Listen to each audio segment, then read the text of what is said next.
Wow, that is the end. Huh. Okay.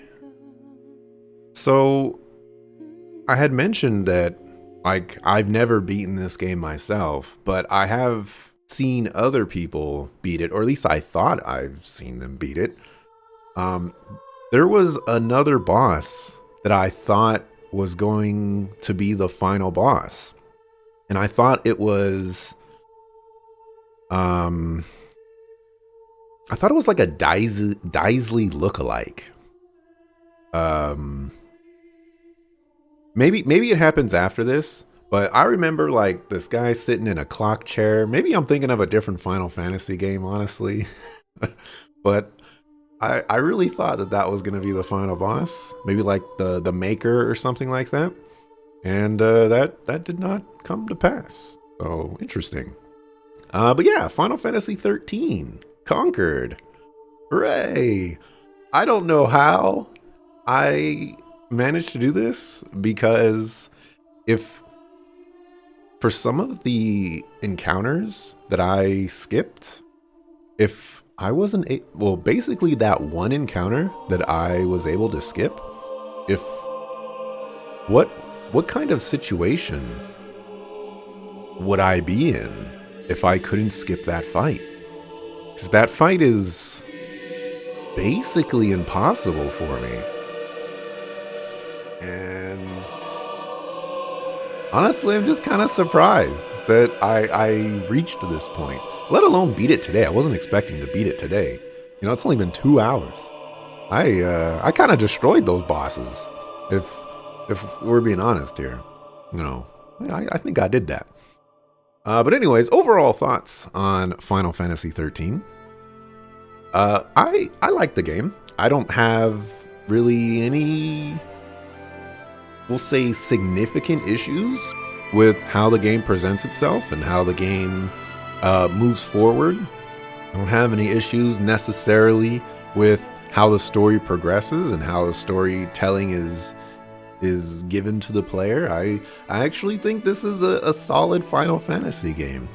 I do think it kind of, uh, as I said before, goes off the deep end towards the end there.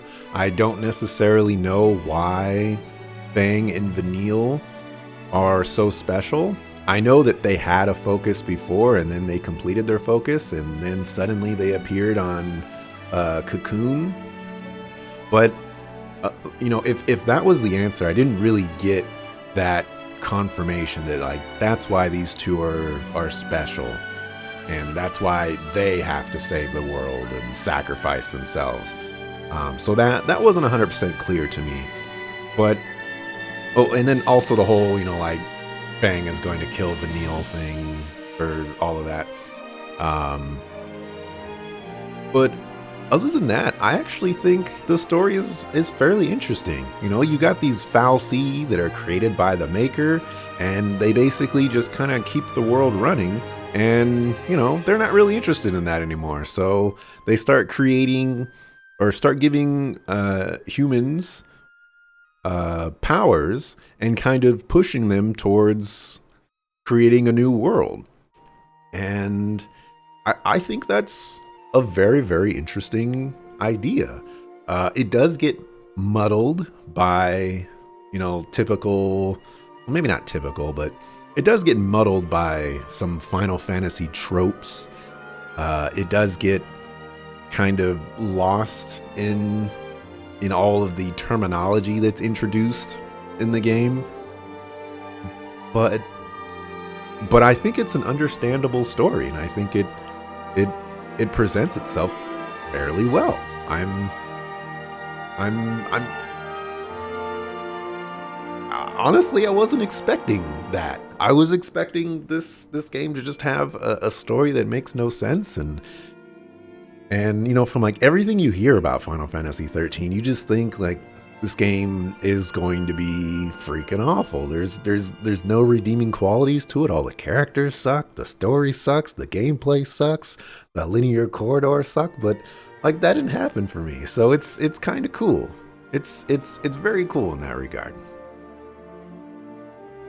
So yeah, I guess overall thoughts would be I actually surprisingly liked this game, and that caught me off guard.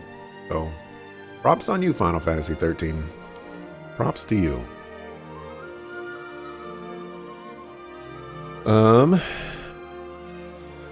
Kind of sucks for them, frozen in a hunk of crystal. I guess they're going to resurrect someday, like they did before. Who knows? Maybe that guy with the pickaxe is going to be the one.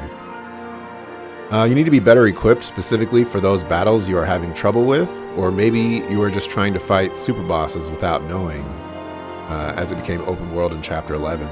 There definitely wasn't super bosses. It was in that final dungeon.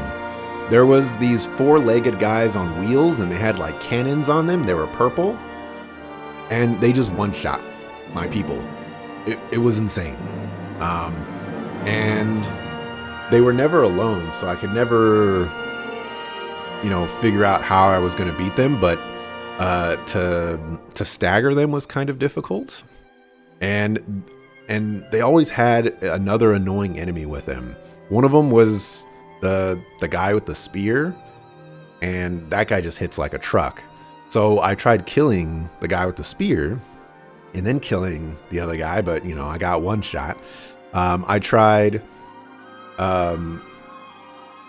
sneaking up on him and things like that, and it just really wasn't working out for me. It was just doing way too much damage. There was another fight at the end that was like absolutely required, and that had three little like Lassie transformation guys that cast death on you, and then it was one of those guys. So there was no way I could beat that fight when I can't even beat it when the guy's somewhat practically sort of alone. It's crazy.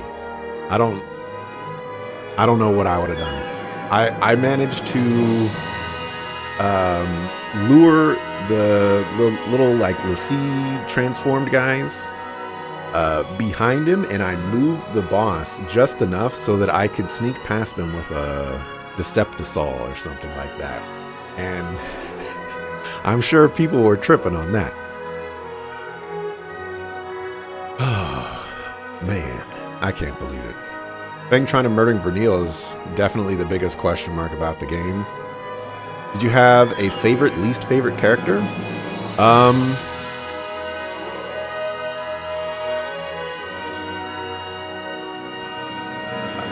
Honestly, I would probably... I would have said Feng would be my favorite character, but after the end of that, I don't think I have a favorite character. Sazh is cool, but I don't really think Sazh like stands out or anything like that. He's just Sazh, I guess. And then Hope and Vanille, they're annoying. Lightning's okay.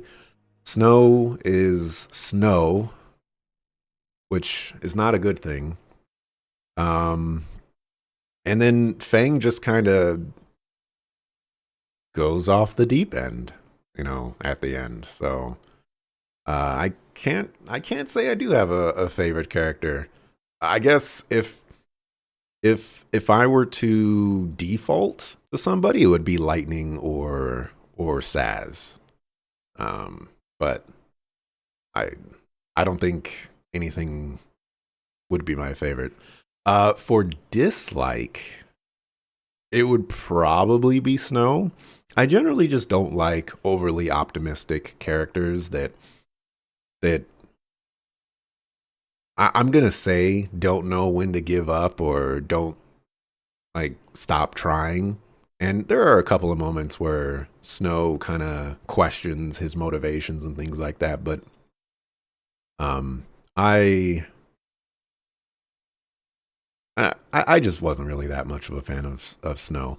I see most people dislike Hope, but I give Hope a lot of credit because when it came time for him to use Sarah's knife, or I guess Lightning's knife, to kill Snow, he was gonna do it.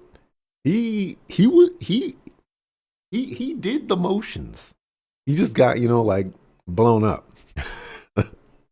So So Hope moved up a level for me.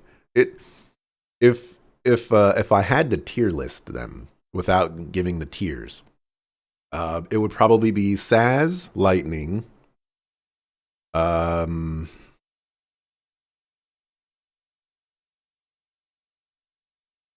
probably Fang, beneath them, and then Hope, Vanille, Snow. It would probably be like that. Probably. You notice he wasn't using defensive saboteur, which would have trivialized pretty much everything. I used Fang for Bartandalis is the second time we fight him. And that felt very necessary because slow is super good. And like nobody else gets slow. It's insane. But I definitely do think Fang is probably better than Snow. But the the thing that I felt I benefited most from Snow was that one, he just had a ton of HP, more HP than anybody else. I also felt like he did more damage than anybody else, and so I I didn't have to worry about losing out on any damage, at least physical wise. And then the last thing was he could use Ravager. And one of the things that I really liked and relied on for a good chunk of the game was the triple Ravager build because I could build up that chain gauge so much faster than just double Ravager Commando or, whatever other combination I was working with. So that was super, super, super nice to have. Towards the end of the game, that became less and less necessary, and so maybe Fang would have been a good character to swap in because I already knew that Fang would be useful for situations where Snow may not be offering enough utility. So that was in my back pocket basically. But anyways, for the story, was it satisfying? I'll say yeah. Sure, story was satisfying. Um, we got an end, uh, and stuff. Did it feel complete? I will say it felt complete. I I do wish I could know more about this whole Vanille Fang situation, but I guess it's not entirely necessary. How was the pacing? So the game is linear. You move on a straight and narrow path. There's nothing really stopping you from doing that. But there are just some moments in this game where you kind of just sit there and wonder, like what are we doing right now and why are we doing this? And I do feel that happens in this game. It makes me question our motivations and how we're supposed to accomplish these things. Um, and it's probably logical, I guess, but I guess ultimately I would say the pacing is fine, but there's probably some moments where it gets disrupted, and that's probably where I would stop there. Thoughts on the story? I don't really have very much written down for this game as a whole, but I'm not a fan of the flashback scenes for like day 13 and before or whatever it was when they were at the festival with the fireworks. I don't feel like those really added anything. I didn't feel more drawn into the characters because if I were to be honest, the characters that were in those scenes were not the characters that were given to us throughout the game. It they were it was like those were characters before a catastrophe happened, basically. And now the characters are more like battle hardened and maybe a little bit more defeated. They're not so optimistic, which, could be a good thing. It didn't feel relevant to me.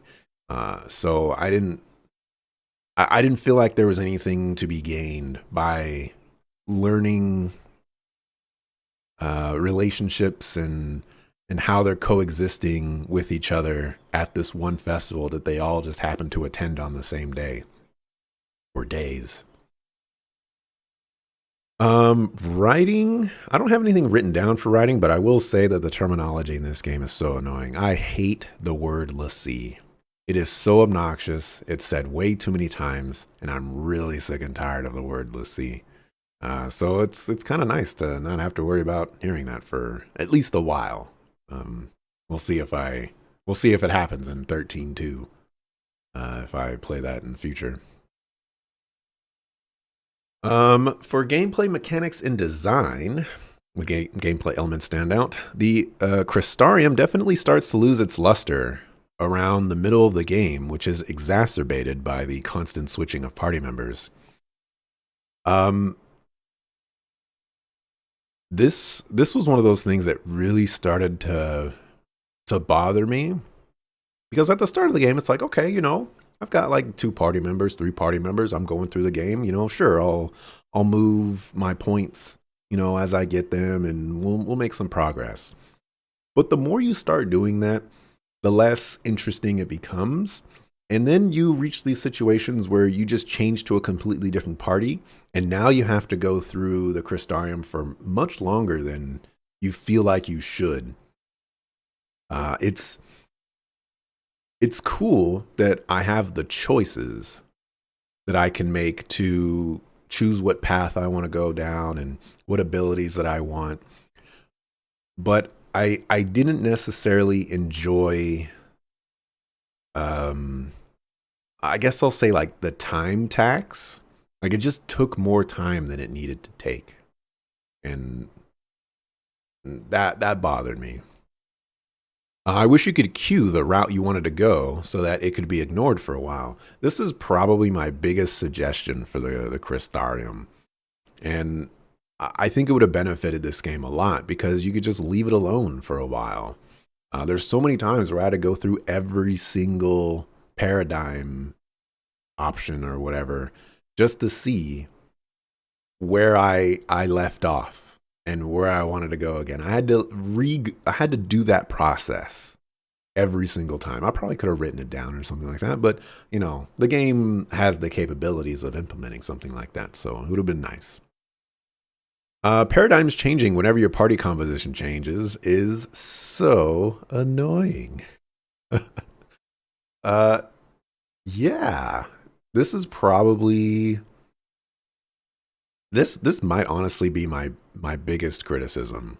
Is there's too many situations in this game where your party changes and they just give you what they feel is good paradigms or satisfactory paradigms for the fight.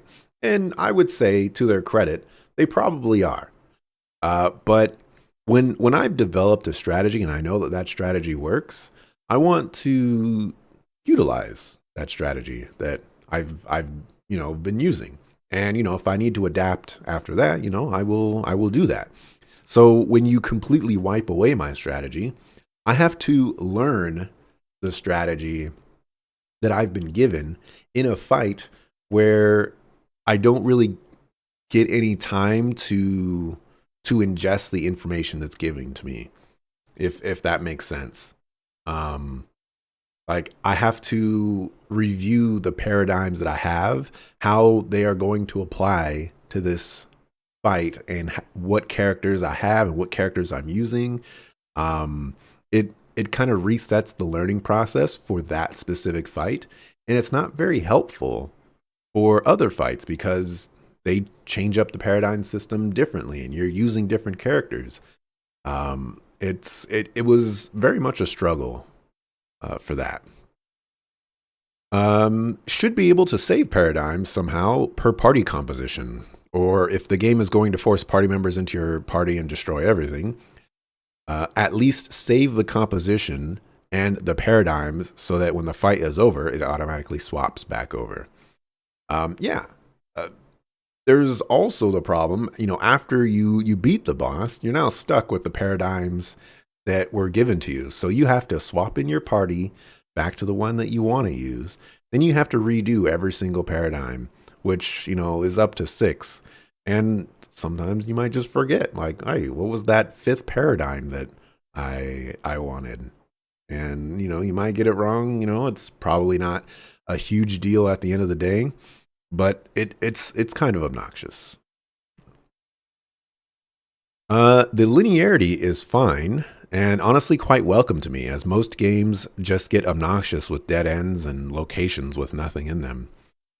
So the linear corridors is probably one of the biggest criticisms that I see about this game, other than the story.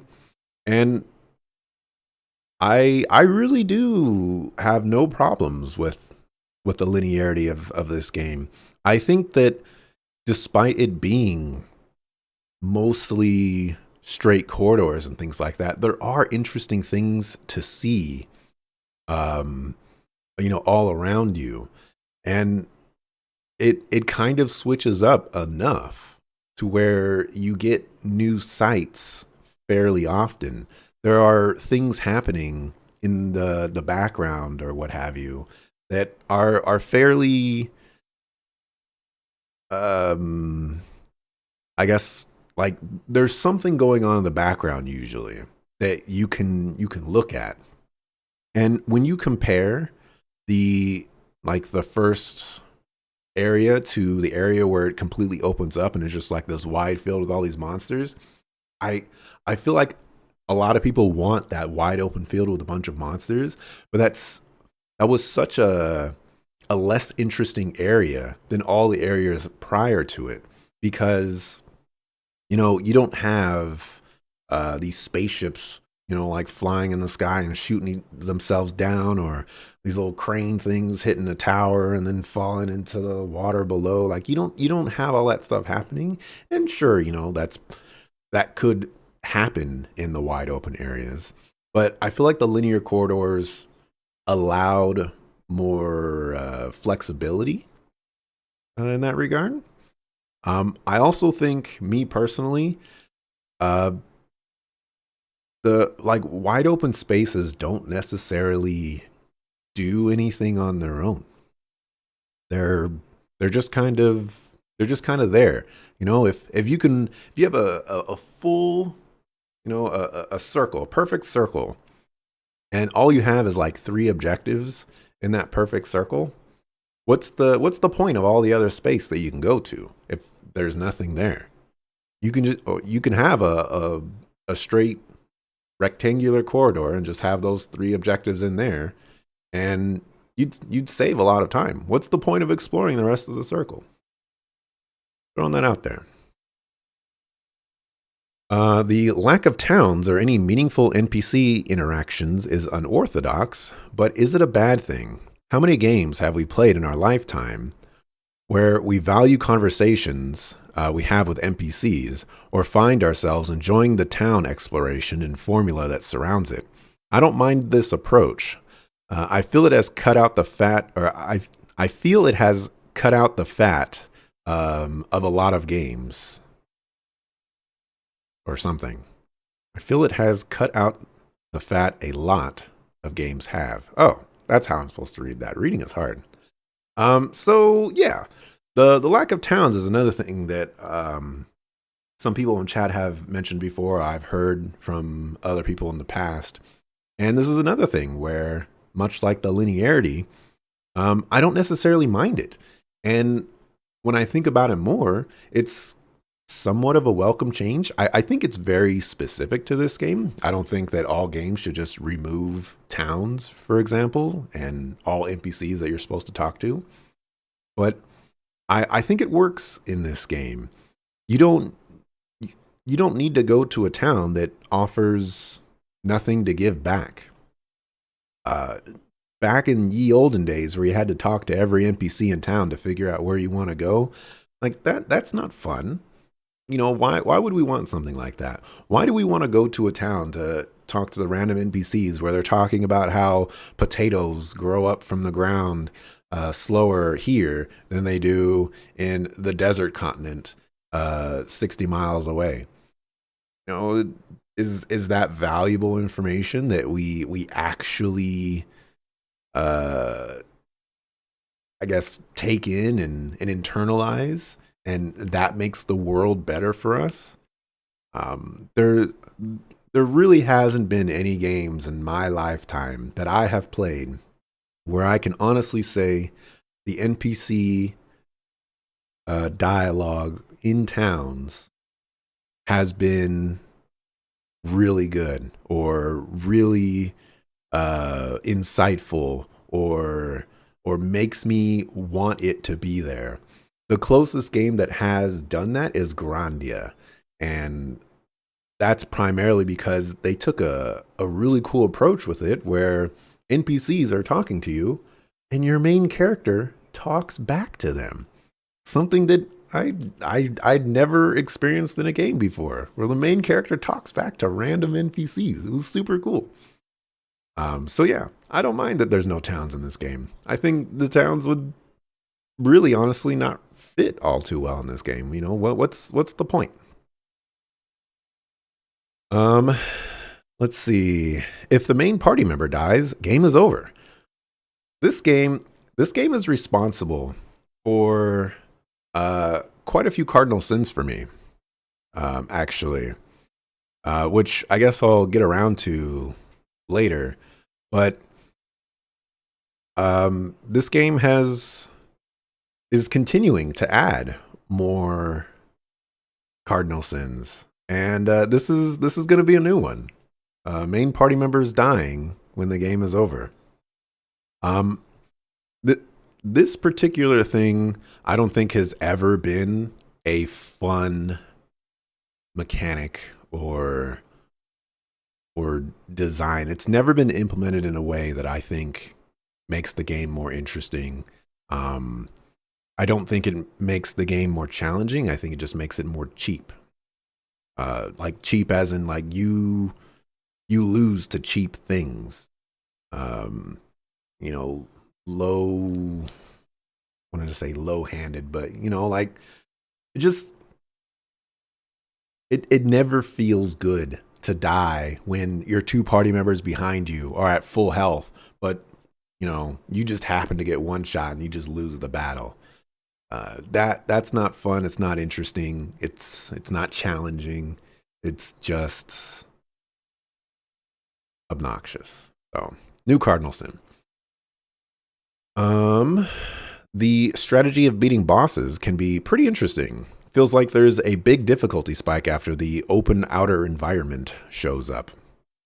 So yeah, we've encountered quite a few crazy bosses since that moment happened. There's the four-legged guys that look like dinosaurs. Those guys are crazy. The Rosh fight, where I had to recognize not to stagger him in the aerial mode and instead fight him in the like land tank mode, which he was doing crazy amounts of damage in. I felt really good making that revelation, and it really kind of gave me hope that I could fight that boss and beat him if I could just figure out the best way to get that damage in.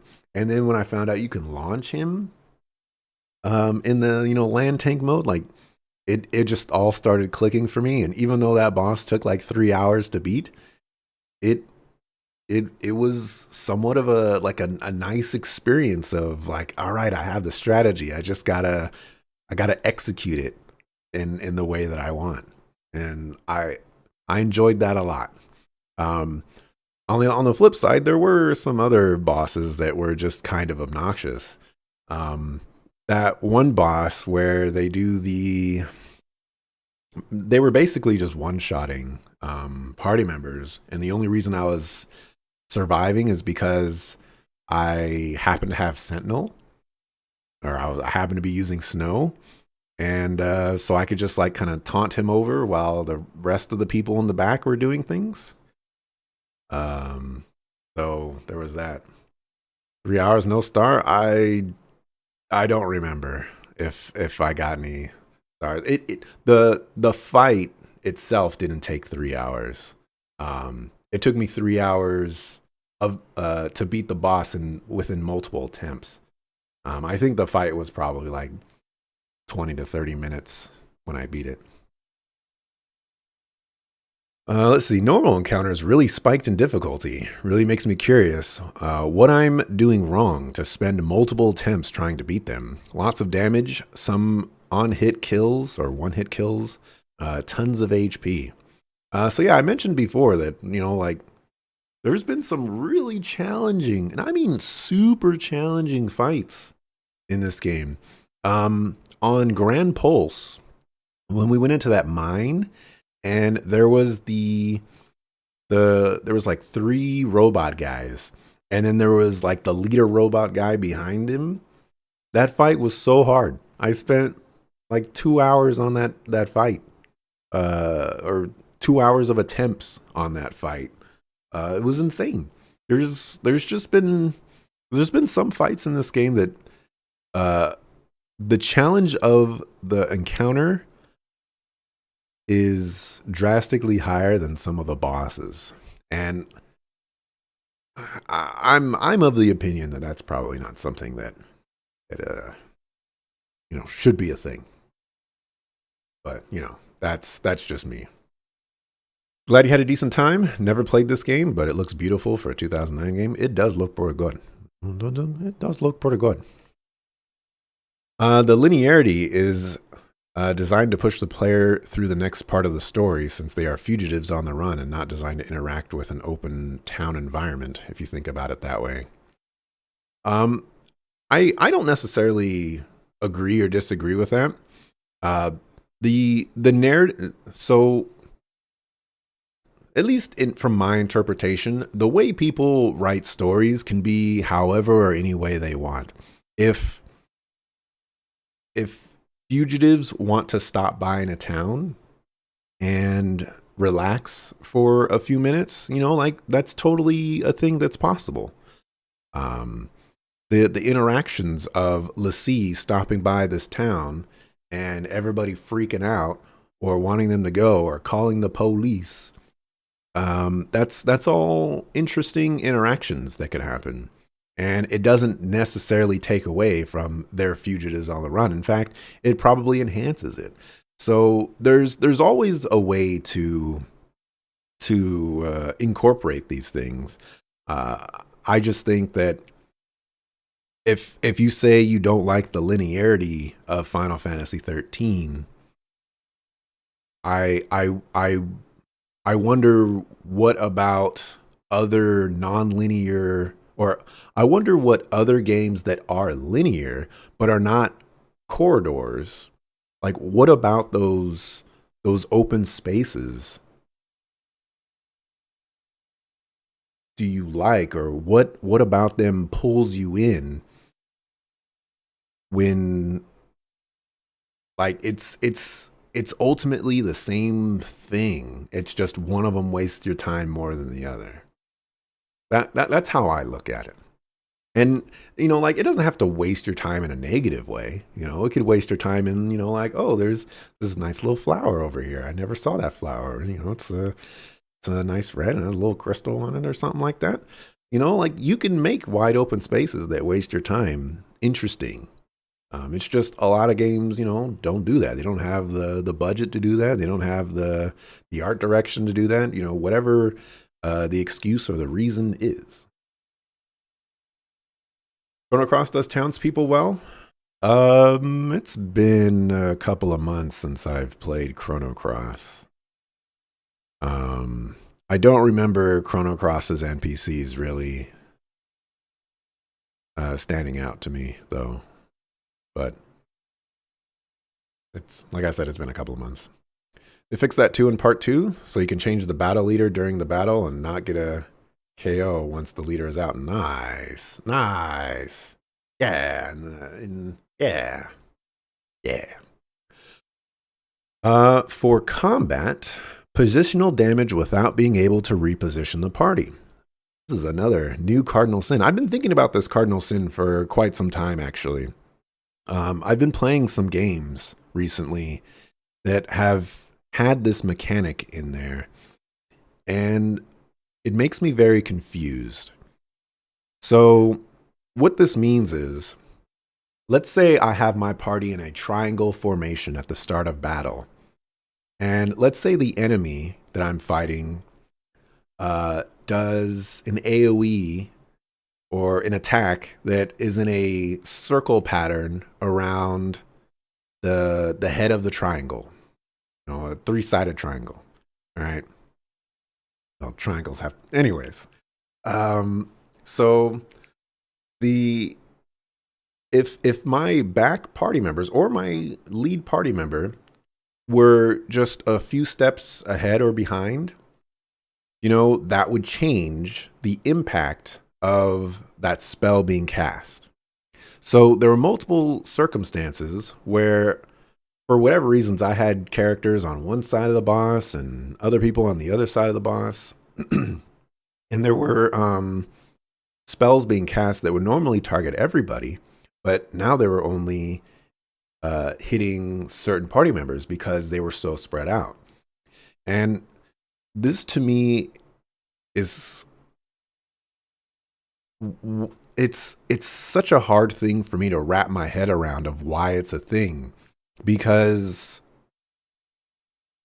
if you can avoid damage that's in an area but it's by accident, why have that be a thing? You have no control over moving your characters or any formations or anything like that I could see. There's situations where characters run forward to attack, and sometimes they jump up in the air and they avoid damage. My preferred implementation of this is, if you're going to have that sort of interaction, allow me to move characters around the battlefield and let me take advantage or disadvantage from that aspect. Or if you're just going to have your spells work that way, just have them target the entire battlefield and not have me go through this random dance of, well, this character dodged 3 times to the right, and now they're out of range of all the AoE spells. So I've hit the perfect RNG for this fight, and I can beat it because my healer doesn't have to heal 3 people; it can only have to heal 2 people or 1 person. Yeah, I'm not really a fan of that. Chrono Trigger does that too, which is a game that I haven't played relatively recently, but that bothered me in that game as well. For dungeons, I don't necessarily have any negative things to say about the dungeons, other than, that last one was excessively difficult as far as the encounters go. But I didn't feel like there was anything super annoying about them, or, inflated by backtracking design or practical dungeon design issues as far as I can recall. Everything felt, solid.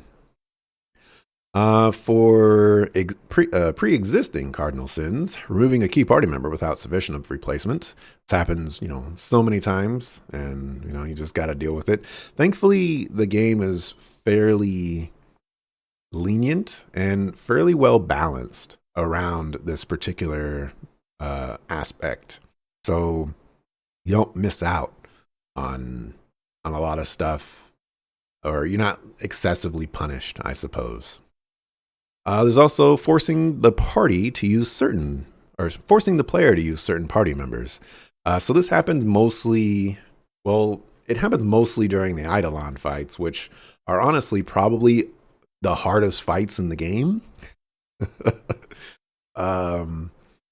And I had mentioned when I reached Fang's Eidolon fight that was where I put down the game in 2011, because I just couldn't beat it. The combination of resetting all of my paradigms, to me using characters that I've never used before, to characters not having their Crystariums filled out.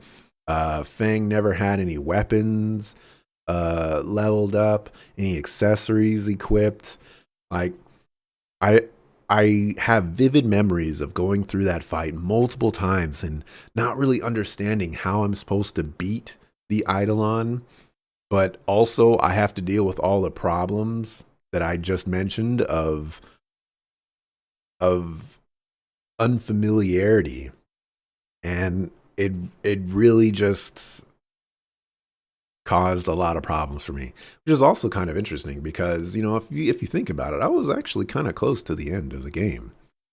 Um, if I just got past that part, but then again, some of these other parts, I'm pretty sure I would have quit um, at those random encounters with the wheel guys that one shot you. They fixed that on part 3. You are able to control your party movement in the battlefield and attack enemies from behind to damage them more, or cut off their appendages. Whoa, that's cool. That's super cool. Kind of unfortunate that they fixed that in part 3, but um, interesting. Very, very interesting. For miscellaneous sound and music, I think the music of this game is quite nice. Um, I especially like the battle theme. I don't think the battle theme ever got old for me, and it's even on my playlist for video game music because it's just so good. I think they did a really good job with the music in this game. Voice acting, I don't have any problems with the voice acting in this game. I think a lot of people don't like Lightning because I guess she's just not as interesting of a character. But if we were to go through the protagonists of every Final Fantasy game, which protagonists do we actually like? You know? Let's forget 1 through 6 because we're just going to say effectively I haven't played those. But nobody likes Cloud. Nobody likes Squall. Zidane. I don't hear anybody ever talk about Zidane. I think his name is Zidane. Let's see, 10. Titus. I don't hear anybody talk about Titus. 12 has Vaughn. I hear everybody hate they hate Vaughn, or I think it's pronounced Vaughn. 13, nobody likes Lightning. Even though Lightning's not like the main protagonist, but she's on the cover. 15 is Noctis. I hear a lot of people don't like Noctis. There's not a lot of protagonists out there that people like in Final Fantasy games. So I don't think it's necessarily any different in Final Fantasy 13, but of all the characters that are the protagonists in Final Fantasy 13, I don't think they're done poorly, and I think the voice acting actually makes them better characters than they probably deserve for situations like Snow or Vanille. They certainly could have been more annoying, that's for sure. For graphics, this has been mentioned quite a few times, but the graphics in this game are actually quite interesting, like in a good way. This game was released in Japan in 2009, and it still looks pretty good. There is some of that PlayStation 3 age to it, but as Epic Otter and I were talking about when I was doing that Barthandelus fight, there's kind of a cartoony or like an anime infusion to it, and so it's not perfectly realistic. It still has a few little like cartoony aspects to it that really help it age a lot more, and so I think they did a really good job with that. For replay value, does the game offer additional story content on a second playthrough to warrant playing the game again? I don't think I really get that impression from this game. Honestly, I don't think any Final Fantasy games do that. So we're probably gonna say no on that one. Probably gonna say no. Is the game worth recommending? So I I think so. I personally think there is some value in going through this game and be like, you know what? That that could be cool to see someone else go through that challenge. So I would recommend Final Fantasy 13. I would do it. Um, would I play it again, whether immediately, near future, or distant future? Um, probably not. Um, probably not. I don't think I could rely on the same tactics that I used this time around, and I think there's some aspects that I would probably want to use like a guide or something like that if I were to do that. So I think it's just safe for me to say that um, I would leave it where it stands. I don't have anything for other. If the developer is watching, so I don't think I really have too many negative things to say about this one.